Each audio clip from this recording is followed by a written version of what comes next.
Bonjour à toutes et à tous. Bonjour tout le monde, j'espère que tout le monde va bien. Donc, écoutez déjà, bienvenue et merci d'être présent. Alors, ce qu'on voudrait savoir déjà avec Cédric, donc on va se présenter, je suis Jean-Philippe, il est Cédric. Déjà, juste par applaudissement, qui est manager ou directeur d'agence immobilière ici? Par applaudissement, s'il vous plaît. Ok, merci beaucoup. Et qui ici, par applaudissement, est conseiller immobilier ou négociateur en agence immobilière? Ok, donc un peu plus de directeur d'agence, 50-50. Ok, ça va. Eh bien écoutez, c'est parti, profitez bien de cet atelier. On espère avec Cédric qu'il vous sera fort instructif. C'est parti. C'est parti. Alors aujourd'hui, on a une promesse sur 30 minutes avec Jean-Philippe, c'est de vous expliquer comment en 6 mois, on peut multiplier par 4 la rentabilité de son agence immobilière, malgré le fait que ce soit la crise immobilière. Et on va commencer par une image, c'est celle-ci. Ça, c'est moi en 2015.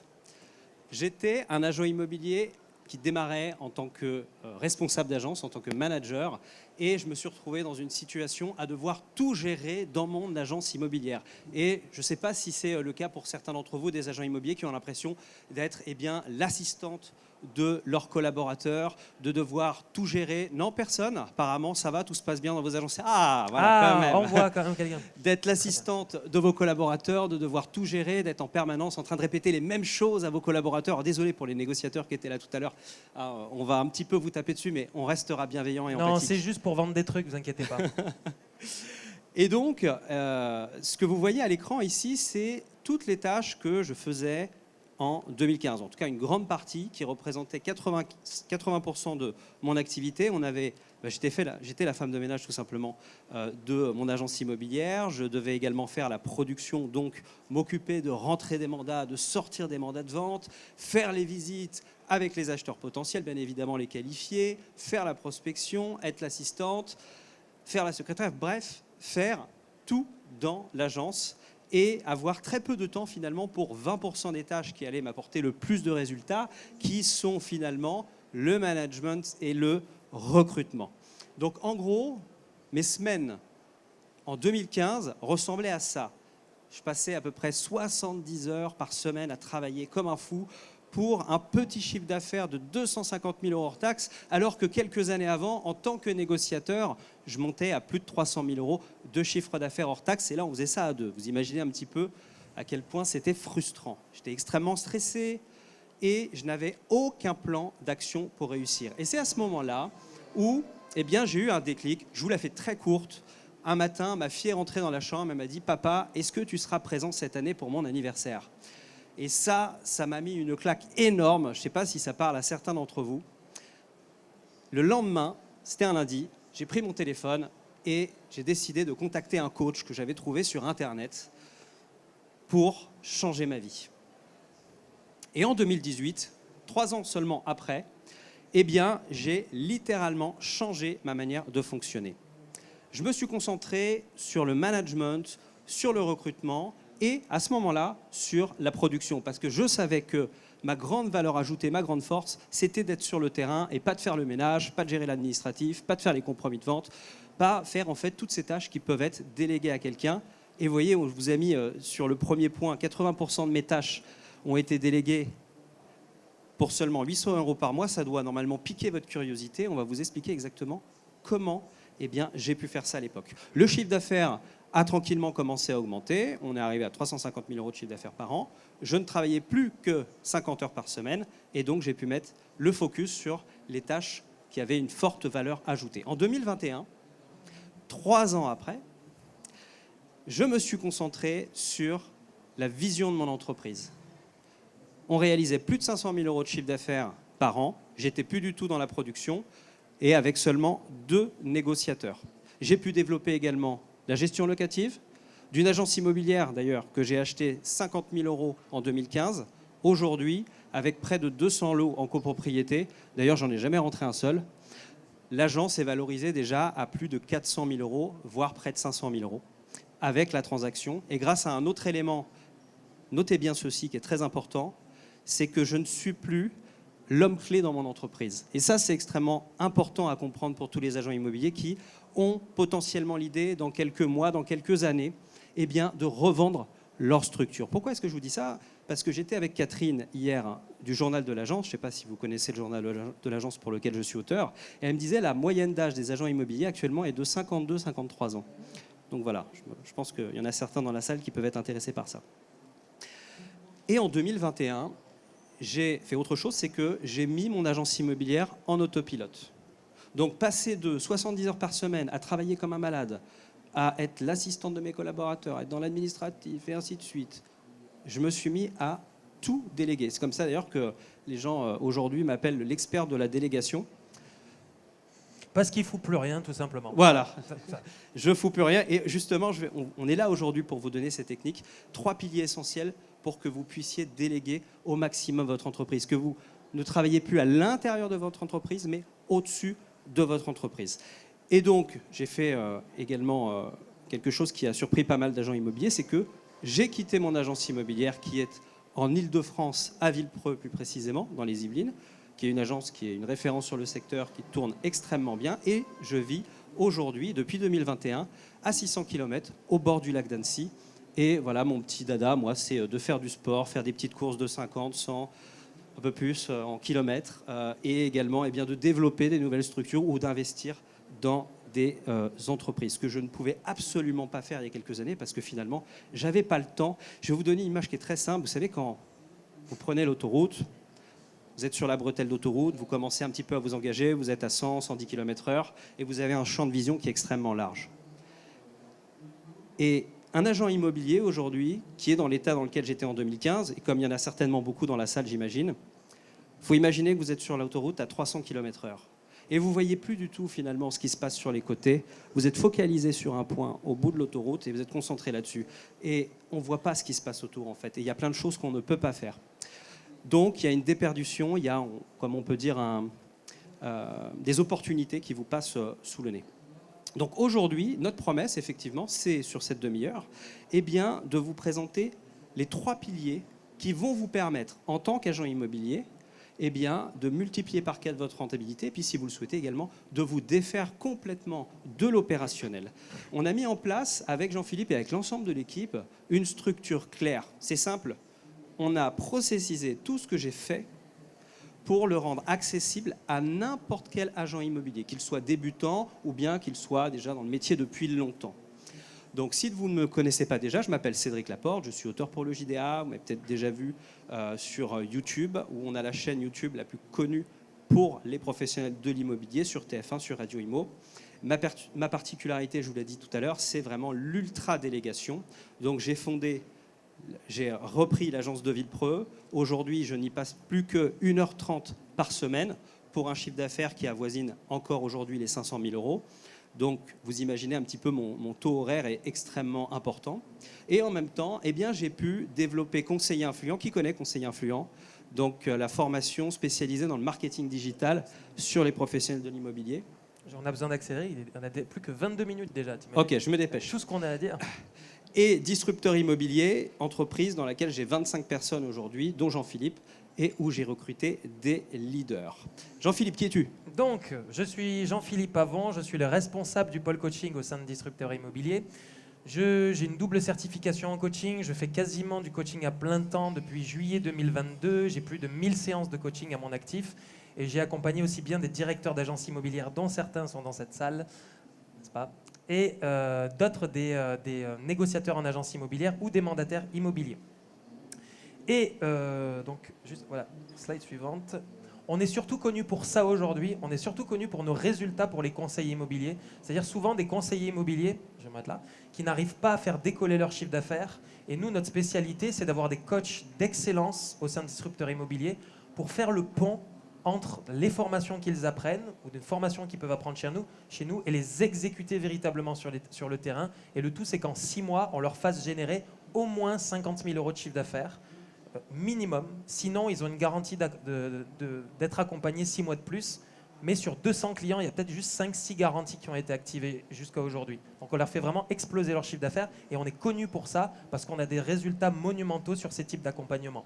Donc là, on se fait connaître maintenant, on commence à se faire connaître pour les directeurs d'agence, pour faire exactement la même chose. Mais surtout, notre ADN, c'est l'accompagnement, parce que ce dont on s'est rendu compte, c'est qu'il y a d'excellentes plateformes de formation au sein des réseaux, même il y a des plateformes de formation indépendantes, et il y a des très très bonnes formations. Mais le challenge, souvent, n'est absolument pas d'avoir des formations de qualité, mais une application effective des savoir-faire que l'on apprend dans ces plateformes de formation. Donc nous, on a appris l'implémentation, et on a des coachs d'excellence qui non seulement sont des performeurs, des gens qui, à minima, généraient pour eux 300 000 euros de chiffre d'affaires, mais en plus qui ont des certifications de coaching d'excellence. Le problème numéro 1, on va y venir aussi maintenant, les directeurs d'agence. Problème numéro 1, c'est que souvent un directeur d'agence en France aujourd'hui, c'est souvent un bon négociateur, quelqu'un qui génère à peu près le profil type, c'est à peu près 150 000 euros de chiffre d'affaires, et qui, d'un seul coup, va décider de créer son agence et de recruter. Okay ? Sauf que être un performeur en immobilier requiert des qualités différentes d'un manager, d'un directeur. Car la différence, elle est claire, même si la sémantique est un peu la même, c'est-à-dire qu'un négociateur fait, alors qu'un manager fait faire.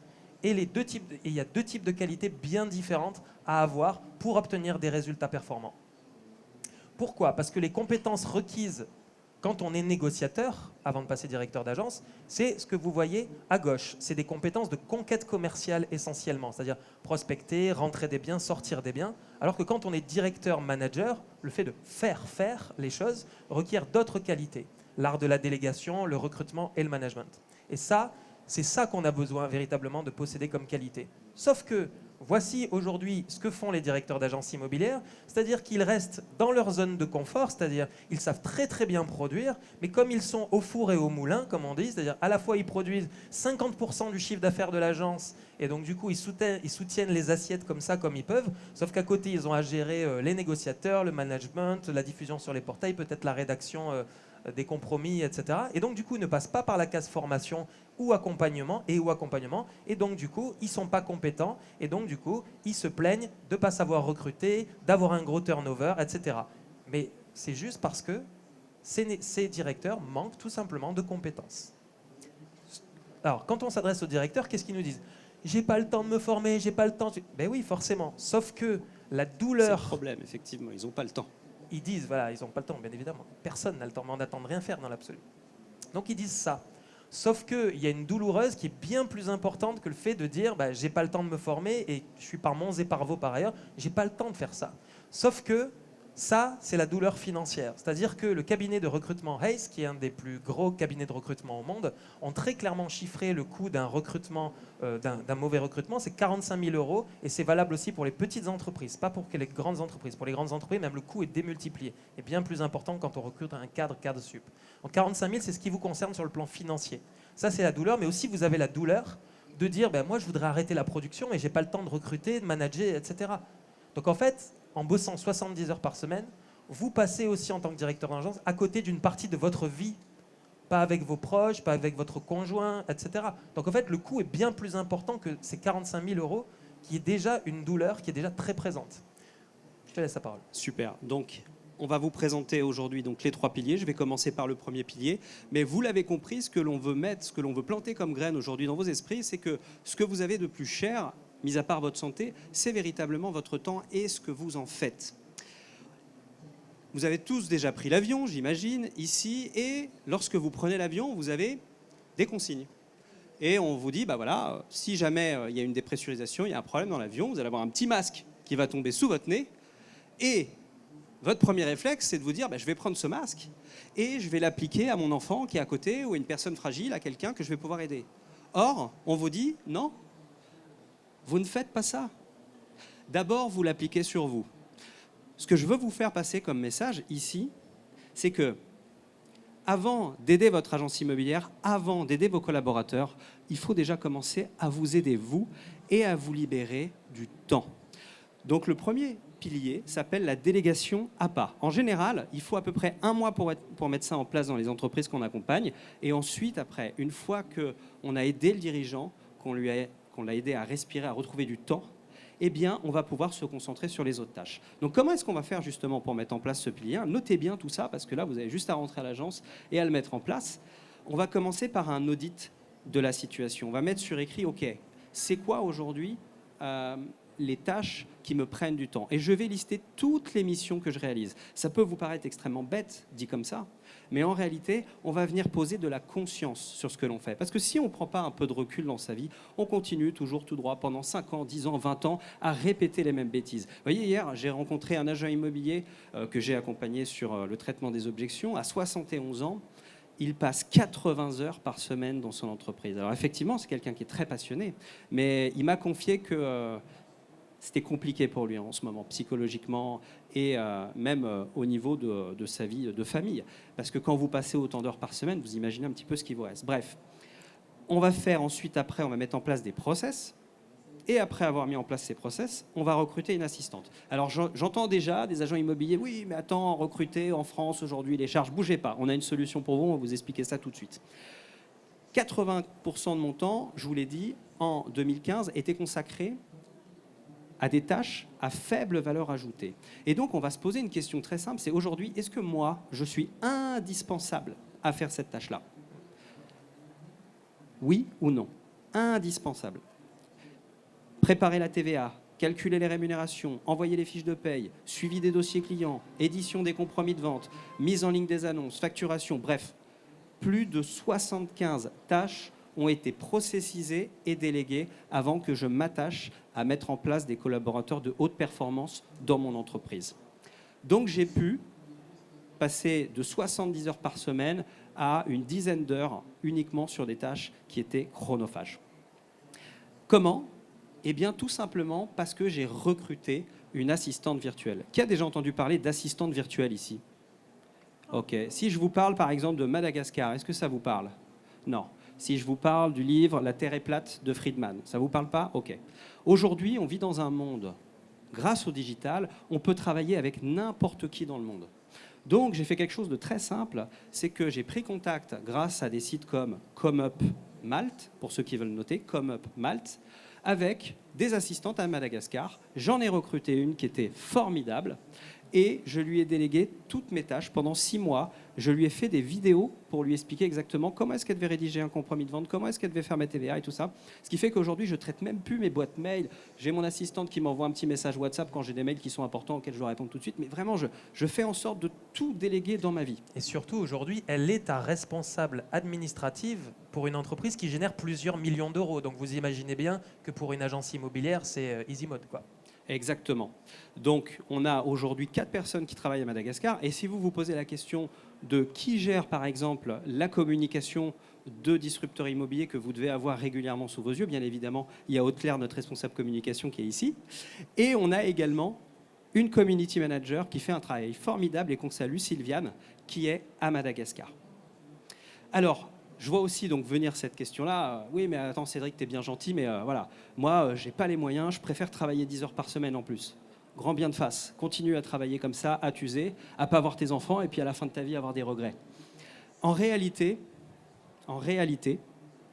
ça vous coûte beaucoup moins cher et beaucoup moins de temps que vous imaginez de recruter quelqu'un. On va faire un petit calcul ensemble. Imaginons que vous ayez par exemple les compétences pour réaliser 150 000 euros de chiffre d'affaires, rien que pour vous tout seul en termes de production. Si vous travaillez 6 jours par semaine, ouais, je connais très peu d'agents immobiliers qui arrivent à descendre en dessous de 4, 5, c'est compliqué. 10 heures par jour, vous travaillez 47 semaines par an, on vous laisse 5 semaines de congé. Votre taux horaire est de 53 euros de l'heure. Maintenant, posez-vous la question, combien d'heures chaque semaine vous passez à faire des tâches que vous pourriez facilement déléguer? Donc si on confie, par exemple, si on a 10 heures par semaine, on estime qu'on a 10 heures par semaine de tâches que l'on pourrait déléguer. 53 euros l'heure multiplié par 10 heures fois 47 semaines, moins, vous savez, je vous ai dit, il va falloir la payer, l'assistante à Madagascar, 800 euros par mois, ça fait 9 600 euros par an. Ça nous fait 15 310 euros de pertes par an. Alors, on en a parlé tout à l'heure, 10 heures, c'est vraiment le minimum que vous pouvez déléguer. Si vous déléguez 20 heures par semaine, ça nous fait 40 000 euros par an de pertes à ne pas recruter une assistante virtuelle. Et sur donc 30 heures par semaine, 65 130 euros 2 pertes chaque année. Vous voyez où je veux en venir ? C'est qu'il y a énormément d'argent que vous perdez à ne pas déléguer des tâches que vous faites que vous ne devriez pas faire parce que vous avez une valeur qui est beaucoup plus importante qui pourrait se concentrer sur d'autres choses comme générer de l'argent. Donc la première étape, ça va être de retrouver du temps. Je vous l'ai expliqué, chez Disruptor, on a mis en place des process clairs et quand on a un client chez nous aujourd'hui qui a ces problématiques, eh bien on va le mettre dans notre arbre de calcul très impressionnant que vous pouvez voir là. On va regarder son niveau de trésorerie, on va lui dire OK, tant que tu n'as pas au moins 9 mois d'avance de cash burn en stock, toi, tu vas te concentrer à fond sur la production. Et une fois qu'on a les 9 mois de cash burn, donc en gros, c'est le poids mort, c'est ce que vous dépensez mensuellement, et bien là, on va pouvoir passer au pilier 2. Jean-Philippe, c'est quoi le pilier 2 ? Alors, une fois qu'on s'est dégagé du temps, ok, donc là, on part du principe que vous avez au moins diminué votre temps de travail de 20 heures par semaine. Là, vous pouvez enfin vous atteler au deuxième pilier qui est le recrutement long terme. Et pourquoi je dis recrutement long terme ? Tout simplement parce que souvent, les directeurs d'agence considèrent le recrutement comme un travail d'une fois. C'est-à-dire, oui, j'ai besoin de trouver un négociateur, j'ai besoin de trouver 2 négociateurs. Et donc, du coup, on fait le travail une fois et puis on s'arrête.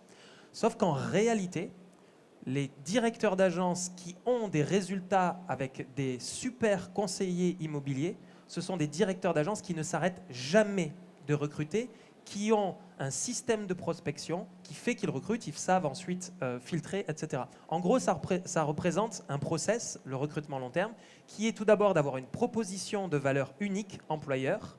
On appelle ça aussi la marque employeur. Deuxièmement, de mettre en place, à la manière dont un conseiller immobilier agit lorsqu'il entre sur un secteur, il va conquérir ce secteur et pour cela, il met en place des axes de prospection. Eh bien, c'est exactement la même chose pour un directeur d'agence. Il a besoin de mettre en place des axes de prospection pour capter les talents. Donc ça, c'est le deuxième axe. Et le troisième axe, c'est un recrutement basé sur les soft skills. Donc ça, je pense que c'est assez bien partagé par les directeurs d'agence sur le fait qu'on recrute moins sur les connaissances en urbanisme, en technique commerciale, plutôt qu'en état d'esprit, résilience, état d'esprit de croissance, comment est-ce qu'on réagit face à l'échec, gestion des émotions, etc. Donc ça, les directeurs d'agence le savent, mais ils savent moins comment s'assurer que la personne en face de soi possède véritablement les qualités qu'elle prétend avoir. Donc la proposition employeur unique, qui est le premier pilier du recrutement long terme, c'est le fait de vous interroger et de répondre en fait à cette question, parce que la question que les recrues se posent, c'est cette question-là à laquelle vous devez répondre, à savoir pourquoi devrais-je rejoindre votre agence plutôt qu'une autre ou qu'un réseau de mandataires ? Et pour ça, vous avez besoin de travailler sur votre marque employeur qui est en réalité composée de 3 éléments. C'est-à-dire, le premier élément, c'est votre ADN. Votre ADN, c'est votre mission en tant qu'agence immobilière, c'est-à-dire au-delà de la transaction, qu'est-ce que vous faites véritablement ? Ça peut être, je ne sais pas, faire vivre une expérience fantastique aux propriétaires vendeurs de Villepreux, par exemple. Ça peut être ça, la mission. Il faut que vous ayez aussi des valeurs très claires, incarnées par les membres de votre entreprise. Ça, c'est un des éléments de la marque employeur qui est l'ADN de l'entreprise. Le deuxième élément de la marque employeur, c'est la façon dont votre agence est perçue par vos collaborateurs à l'intérieur de l'entreprise. Et le troisième élément de la marque employeur, c'est la façon dont votre entreprise est perçue par le monde extérieur, c'est-à-dire la communication que vous véhiculez. Mais vous ne pouvez pas avoir une très belle communication si vous n'avez aucun ADN à faire rayonner. Si vous ne rayonnez aucune singularité, eh bien vous attirerez n'importe qui. Par exemple, nous, chez Disruptor, on travaille énormément la marque employeur et l'image sur les réseaux sociaux, si bien que là, par exemple, pendant les 2 jours sur le Rent, j'ai 3 top performers, des gens qui, dans des réseaux de mandataires ou en agence, génèrent au moins 300-400 000 euros de chiffre d'affaires à l'année, qui m'ont dit « Jean-Philippe, je veux rentrer dans ton équipe de coach ». Pourquoi ? Parce qu'on véhicule cette image d'excellence, etc. Et donc, du coup, ça attire les gens parce que nous, on véhicule ça. Donc, vous avez besoin, en tant que directeur d'agence, de créer cet ADN et ensuite de le rayonner vers l'extérieur et après de le faire respecter au sein de votre agence et que ce soit incarné par vos collaborateurs. Okay ? Ça, c'est la marque employeur. Deuxièmement, j'accélère. Prospection de talents multicanal. Vous devez utiliser tous ces canaux-là de prospection pour pouvoir trouver des pépites, d'accord ? Mais en fait, il n'y a rien de ouf en fait là-dedans. On parle des annonces sur les job boards, c'est-à-dire, je sais pas moi, Recrutimo, comment ça s'appelle ? Bon, toutes les plateformes que vous voulez, Pôle Emploi, enfin plus Pôle Emploi, France Travail, faire de la pub, faire de cabinets de recrutement, etc. En fait, tout ça, vous pouvez le faire. Mais je vais vous dire en fait, le vrai secret pour obtenir des pépites, tient beaucoup moins dans l'innovation que dans la discipline. C'est très important. Retenez ça. Si vous voulez, en tant que directeur d'agence ou manager, attirer des pépites, c'est une histoire de discipline. Discipline, par exemple, dans la fréquence de vos publications marque employeur. Discipline, par exemple, c'est le fait de sacraliser 30 minutes dans sa semaine, de s'enfermer dans la salle de réunion et de passer des appels à des personnes qu'on vous a recommandées étant de potentiels super recrues pour vous. Mais c'est une histoire de discipline beaucoup plus que d'innovation. Je sais qu'on ne veut plus faire l'effort aujourd'hui parce qu'il y a l'IA, parce que machin, mais la réalité, c'est que les meilleurs arrivent comme ça.